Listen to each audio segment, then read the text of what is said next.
Bonjour, bienvenue à ma présentation. Alors, je vais commencer avec une petite mise en contexte. Dans le nord-ouest du Québec, la foresterie se fait de plus en plus nordique sur des sols qui sont donc organiques. J'appelle sols organiques des sols où il y a une épaisse couche de sphaigne, plus que 40 cm. Aussi, qui sont souvent inondés et avec peu de nutriments et assez acides. Tout ça, vous voyez, c'est des mauvaises conditions de croissance pour la régénération après la coupe. À moins de changer ces conditions de croissance-là, la régénération va avoir de la misère à croître. Pour ça, on a pensé au mélèze. Pourquoi le mélèze? Parce que c'est un arbre qui perd beaucoup d'aiguilles et de branches, donc crée une épaisse couche de litière qui, avec sa décomposition, pourrait ramener des nutriments au sol et pourrait aussi écraser la couche de sphaigne, donc l'empêcher de croître et de nuire à la régénération. Aussi, c'est un arbre qui pousse bien dans les conditions d'inondation et finalement, il a une croissance très rapide comparée à l'épinette, ce qui lui permettrait de pomper plus d'eau et d'assécher le milieu autour de lui.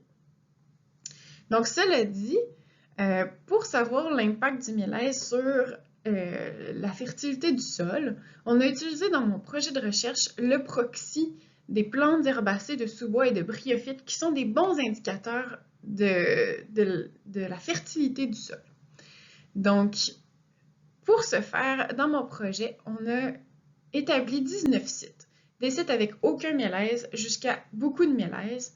Et on a fait plusieurs mesures.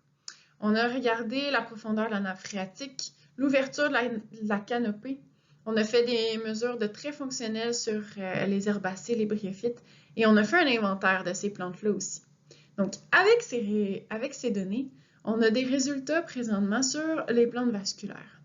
On voit que les plantes vasculaires sont en plus grand nombre, donc une plus grande richesse spécifique dans les sites où il y a beaucoup de mélèze que dans les sites où il y en a très peu.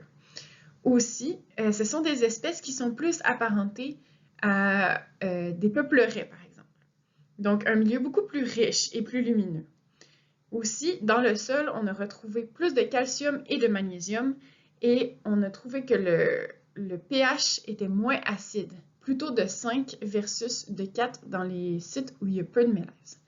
Donc, ça, c'est déjà des résultats qui nous montrent que sous une grande quantité de mélèze, il y a des meilleures conditions de croissance pour les plantes vasculaires et donc potentiellement pour l'épinette.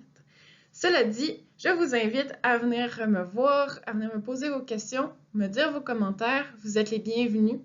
À bientôt.